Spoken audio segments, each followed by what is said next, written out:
वैसे अकेले आदमी को हमारे देश में कोई सुनने वाला नहीं। जय हिंद, नमस्कार। मैं न्यायदास सुरेंद्र सिंह। मैं इस वीडियो में जानकारी देना चाहता हूं कि या तो ये मेरा गद्दार चोर कर्नल अमित भीष्ट जेल में होगा या मैं नहीं होऊंगा, क्योंकि मैं आपको पहले इस गद्दार की सारी गद्दारी के बारे में आपको जानकारी दे चुका हूं। इस अधिकारी ने हमारे बॉर्डर से 20 मेरी यूनिट के जवानों को लाइन ऑफ कंट्रोल से ड्यूटी से हटाया था। ऊपर वाले अथॉरिटी को धोखा देते हुए ऊपर वाले अथॉरिटी को दिखाया कि वो यहीं पे हैं, ड्यूटी पर हैं, लेकिन आतंकवादियों से डील करके, एजेंटों से डील करके इसने 20 जवानों को हटा दिया था और ताकि उनकी घुसपैठ आसानी से करा सके। जब मैंने इसका विरोध किया और इसके काले कारनामों के लिए ऊपर वाले अधिकारी ब्रिगेड कमांडर से मिलने की रिपोर्ट की तो इसके चौड़े पैर हो गए थे और इसने मुझे अगले ही दिन फोर्थविथ आउट कर दिया।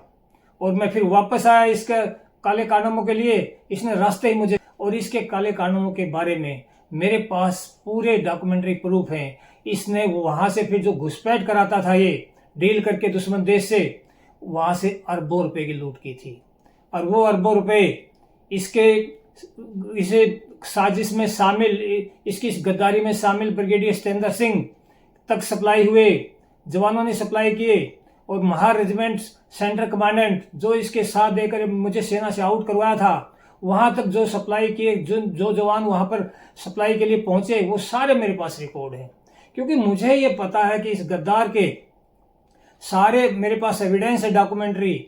या तो इसलिए मैं तो श्योर हूं, बस मेरा तो आवाज दबाई जा रही थी और अभी मेरे अंदर कॉन्फिडेंस है कि अभी मैं आपके सामने आया हूं, मेरी आवाज नहीं दबेगी।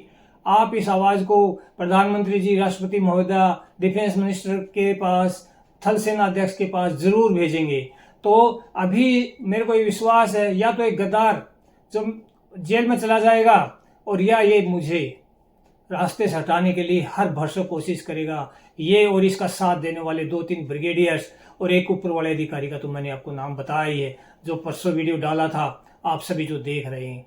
तो मैं इस वीडियो में आपको यही जानकारी देना चाहता हूं कि इस गद्दार के सारे एविडेंस मेरे पास हैं। इसने किस प्रकार से गद्दारी अपने देश के साथ की, और जब मैं इसे भिड़ा और मैं एक जेशी होते हुए अगले ही दिन इसने कैसे मेरे को फोर्थविथ आउट कर दिया था। और क्योंकि आपको पता है, एक सैनिक जब बॉर्डर पे तैनात होता ना, कम से कम 100 जगह उसकी एंट्री होती है, डॉक्यूमेंट्री एंट्री होती है। वो ऐसे ही नहीं चढ़ जाता है बॉर्डर पे खड़ा, ऐसे नहीं होता है। वो सारे डॉक्यूमेंट्री एविडेंस नहीं मिटाए जा सकते, और ये मिटाएंगे तो वही अपने आप में एक प्रूफ बन जाता है। मेरे पास पूरा लिस्ट है जिन मेरे साथी जवानों को हटाया था और मुझे हटाया था, और मैं अभी आपके सामने हूं। मेरे पास सारे डॉक्यूमेंट है कि मैं वहां नहीं था, और इसने सब कुछ सिस्टम को अपने काबू में करके घूस को बांट कर सब कुछ किया हुआ है। इसलिए सिस्टम इसलिए गूंगा बहरा हो रखा है, क्योंकि मैं जो बात बोल रहा हूं उसमें दम है, नहीं तो कभी की कोर्ट ऑफ इंक्वायरी होके मेरे को लपेट देते। तो मैं आप सभी साथियों को, साथ देने वाले साथियों को ये कहना चाहता हूं कि मैं बहुत आभारी हूं।